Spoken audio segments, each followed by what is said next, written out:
My 18th birthday was supposed to be a happy occasion. I couldn't believe what was happening. My dad, the person who was supposed to be the one who loved my mom and me unconditionally, had just announced on my 18th birthday that he was divorcing my mom and marrying someone else. I was speechless. My mom, on the other hand, was in tears, asking how he could do this to us. We were in shock for days, barely talking to each other.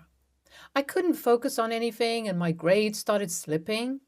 My mom was struggling to make ends meet as she had been a stay-at-home mom for years and didn't have any job experience.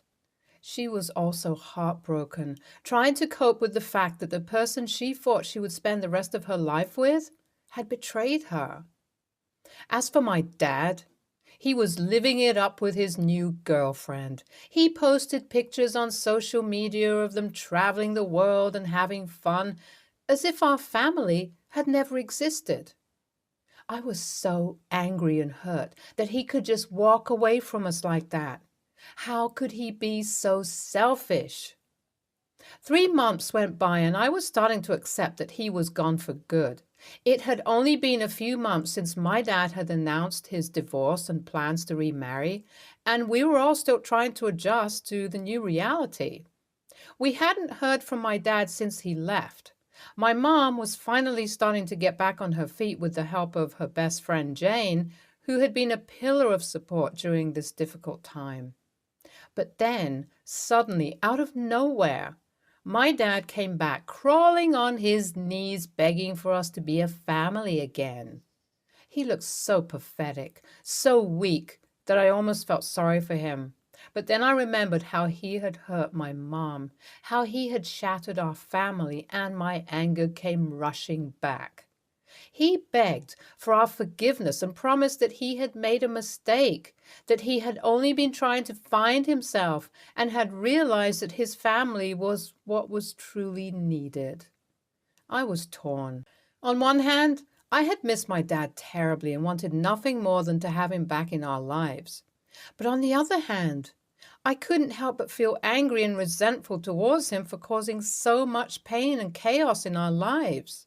My mom was furious. She had finally started to move on, to heal, and here he was, throwing everything back into chaos again. But my dad was insistent, telling us how sorry he was, how much he loved us, how he had made a mistake. He promised that he would never leave us again, that he would be there for us always. My mom was just starting to get on her feet with the help of her friends and family. She had found a new job and was making plans for our future. And now my dad was asking us to forget everything that had happened and start over. I turned to face my mother and I could see tears streaming down her face. My father was standing in front of us looking pale and remorseful, but my mother's eyes were filled with rage and hurt. A deep breath escaped her lips, and then she screamed at him.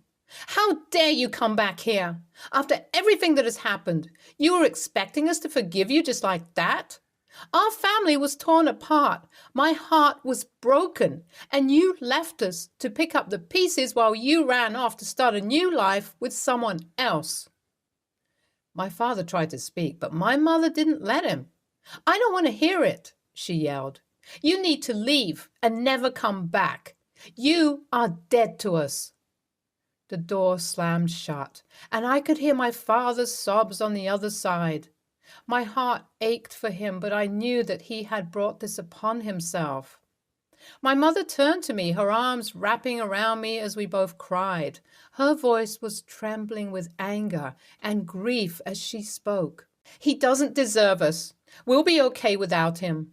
We'll be strong together." I nodded in agreement, but inside I felt a deep sadness that our family would never be the same again. As days turned into weeks, my father continued to show up at our house, begging for forgiveness and another chance. But my mother and I remained resolute in our decision to keep him out of our lives. Each time he showed up, my mother would send him away with a few choice words and a slammed door. I could see the pain in her eyes, and I knew that she was struggling to keep it together. As for me, I didn't hold back. One day when my father showed up unannounced, I lost my temper. "What do you want from us?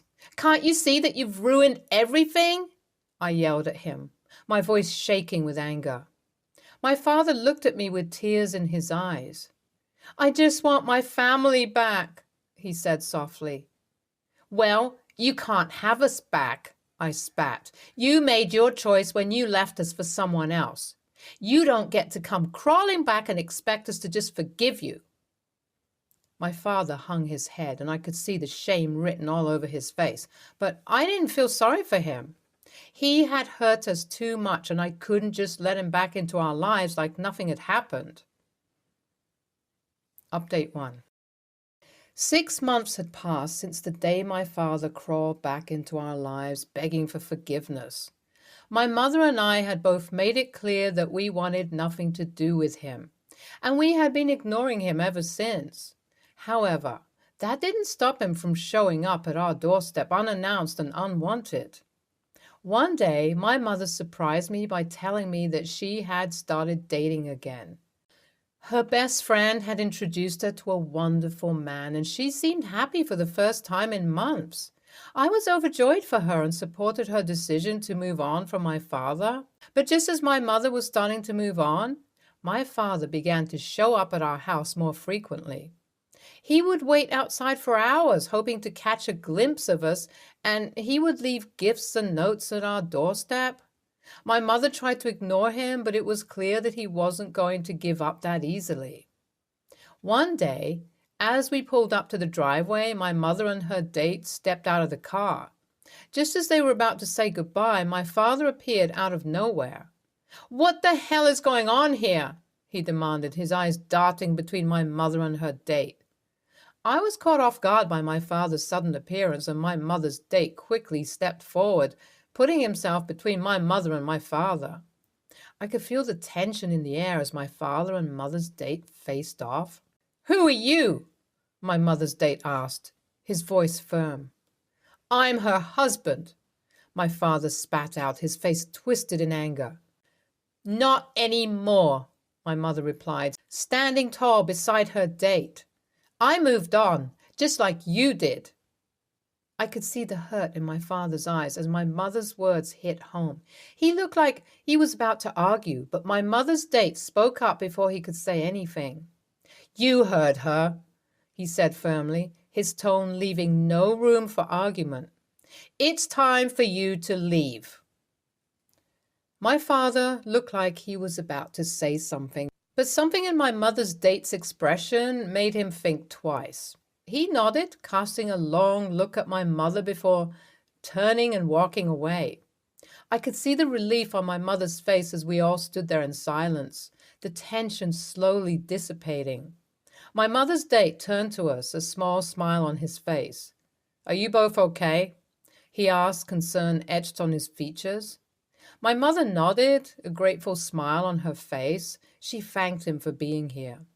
As we made our way into the house, I couldn't help but feel proud of my mother. She had come so far in just a few short months, and I knew that she would continue to thrive with or without my father. NTA, I cannot believe the nerve of that man. He destroyed his family, and now he wants to come back and act like nothing happened? It's so selfish and insensitive. He left his wife and daughter to pick up the pieces and start over, and now he thinks he can just waltz back in and demand forgiveness? It's despicable. And to add insult to injury, he's using the excuse of wanting to find himself. What kind of excuse is that? He had a family that loved him, and he threw it all away. It's time for him to take responsibility for his actions and stop making excuses. I have so much respect for that woman. She went through such a difficult time and came out stronger on the other side. She didn't let her husband's betrayal define her, but instead she took control of her life and moved on. She's an inspiration to us all. It takes a lot of courage to leave a toxic relationship and start over, but she did it with grace and determination. She deserves all the happiness in the world, and I'm so glad to see her thriving. OP went through such a traumatic experience, but she didn't let it break her. She stood by her mother's side and supported her through it all. She showed such strength and resilience. It's not easy to witness your family falling apart. But she handled it with maturity beyond her years. And when her father tried to come back and disrupt their lives again, she didn't let him. She stood her ground and protected her family. Next story. I, 45, am a single mom. I do not have a lot of rules, but I expect the few I have to follow because they are for both safety and common courtesy. My 18 male oldest child has always had difficulty following rules. He's also extremely irresponsible and does not seem to understand how his actions affect others. Lately, when he does something wrong, he gets irrationally angry about it or tries to rationalize it. Any common, even constructive criticism is met with aggressive anger and name-calling. By his own admission, he has anger issues. He's working on them. And he sees a therapist regularly. He even blows up at himself when he's alone in his room if he spills a drink or stubs his toe. It's completely over the top. Now that he's legally an adult, if we have a disagreement, he will immediately start yelling, name-calling, and say that he's an adult and I can't tell him what to do. He's made some poor decisions that have negatively impacted our family and does not seem to understand the consequences at all. If this was any other relationship and not my child, I would have ended it long ago. I'm sick of his blow-ups and being called names in my own home, and I'm sick of him doing whatever he wants with no regard to his actions affecting others. It causes a lot of unneeded stress. Tonight, I hit my breaking point. He went out, and when he came home, he did not lock the door or even check to make sure it was latched. I heard him come in and called out to lock the door because I was in the back of the house at the time. He ignored me. The door was left wide open and one of our cats got out and is now missing. This is not the first time he's failed to close or lock a door. I've woken up twice in the last year to discover my front door wide open in the middle of the night. Luckily, both those times our pets were secured in other rooms and did not get out, and thankfully no one came in. Due to his anger issues and the fact that he can't be trusted to do basic but important things like close a door, I no longer feel safe with him here. I called his father tonight in tears and he immediately came over and helped look for our cat.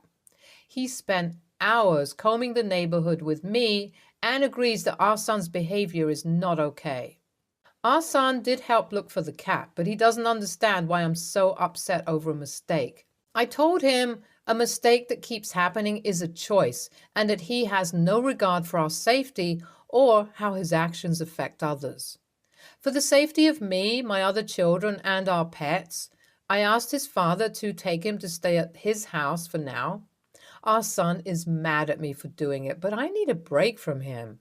I'm heartbroken our cat is still missing and worried about how my other children will react when we tell them. And I am so angry that it all could have been prevented. So AITA? Edited for information. To all of you who have reached out with concern for my son and the cat, thank you for all the advice.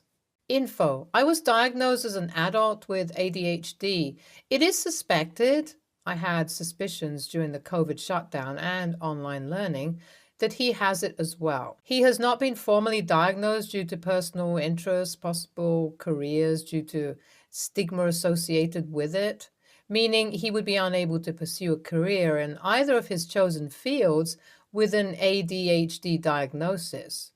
His doctor, therapist, are both aware, and he's been working through it in therapy, coping skills, anger management, triggers, etc. I thought we were doing the right thing to protect his future, but now I'm afraid it isn't the best decision.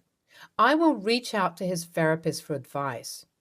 And for those who are using this quote against me, if this was any other relationship and not my child, I would have ended it long ago. I stand by it. As the victim of domestic abuse, I was encouraged to leave the relationship, not my co-parent. We do not want to perpetuate it. Verbal abuse is still abuse. If it were my husband, folks would suggest I leave and break the cycle. But since it is an adult son, I'm a bad mom because I don't want to take it? No, but I can continue to work with my co-parent and address the issue in therapy, which I am doing.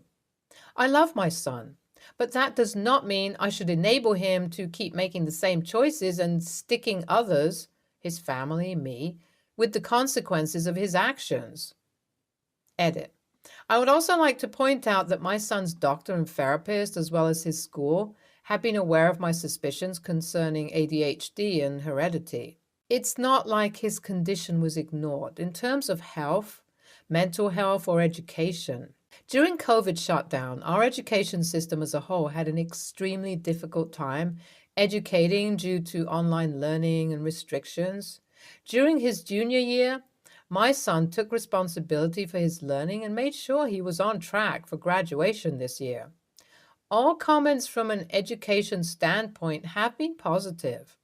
My concern is regarding the anger, attitude that manifested in the last year and after his first real relationship, which in hindsight appears to be related to ADHD, particularly how it affects relationships and understanding, expressing his feelings in a healthy way, as well as showing empathy. So those of you who are suggesting this is an ongoing issue that has been ignored and dates back to his childhood are making assumptions that are wrong.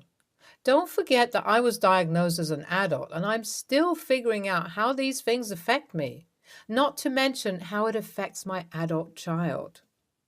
NTA, he needs to do a lot more work on himself, and just because it was a mistake doesn't lessen the consequences of it. Imagine if the door hadn't been found and it was left open half the night. That's a massive security issue an 18-year-old should be able to understand. As he said to you, he's an adult, and since he's an adult, you're no longer obligated to have him under your roof. You're treating him as an adult based on his behavior. Has he been diagnosed to explain this disassociation he's demonstrating? NTA, people forget that children can also be perpetrators of abuse against their parents. You deserve to feel safe in your own home, and your children deserve to feel safe. It's not like you sent him out on the street. He's staying with his dad. I would just make sure that you tell him you love him a lot and always will, but that you feel it is the best interest of everyone that he stays with his dad at the moment. Next story. I'm in my sophomore year of college and live in a 4-person suite, 2 people per room with a bathroom and living room. I share a room with Liv, and then in the other room are Mads and Chris. Liv told us that she wanted us to be a diet-free zone because she doesn't want to be inundated with diet messagings for New Year's. OFC, I don't mind avoiding the subject around her, but she wanted to stop us from doing stuff like meal prep or counting calories because it's all diet culture. I have a food scale because I'm shit at portion sizes and she wanted me to put it up. I gained some weight over the last semester due to laziness and snacking, and I need to get myself back into shape, and I don't want to feel like I'm doing something wrong, trying to love myself and my body. Mads is with me, so the 2 of us decided to propose that we just have Liv switch rooms. Liv got really upset and said that she was really hurt that I would choose diet culture over living with her. I said that I don't want to hurt her, but that me getting back into shape is important. And that I also think having me and Mads supporting each other will make it easier for us to stay on track. Chris was in support of just changing rooms, and that she's okay with keeping it all out of the communal spaces. Liv made a really big deal and has been excessively posting on TikTok and Instagram stuff like, your fat friends don't need to hear about how you're afraid of looking like them and all that. Which, I'm kind of offended that she's trying to make my thoughts, feelings about my body somehow about her. She doesn't usually show narcissistic tendencies, but it's really weird to me because it's like when people are like, Oh, you think you're fat? Well, what does that make me then? And it's like, chill, sis, none of us were talking about you. Anyway, Mads posted on here once about some family drama, so she said I should see what you all think. NTA, you're not trying to control or shame her about her body or diet. You are trying to work on yourself. Liv is the one trying to control and shame you about your body and diet. You're doing nothing wrong. You are, in fact, making sure that Liv can have even more room to be herself by changing rooms. She said it was a problem to watch you count calories and diet, so you are working with the situation you're in to make everyone as comfortable as possible. It sounds more like Liv wants you to conform to her standards, which doesn't work because it's not the live show. NTA. I get where she's coming from because diet culture is terrible. However, trying to guilt your friends into the idea is not the way to get support. Plus, there's a difference between diet culture and using healthy portioning and meal prep. I don't know about using a scale, though. Stay tuned for more stories from our girl relationships.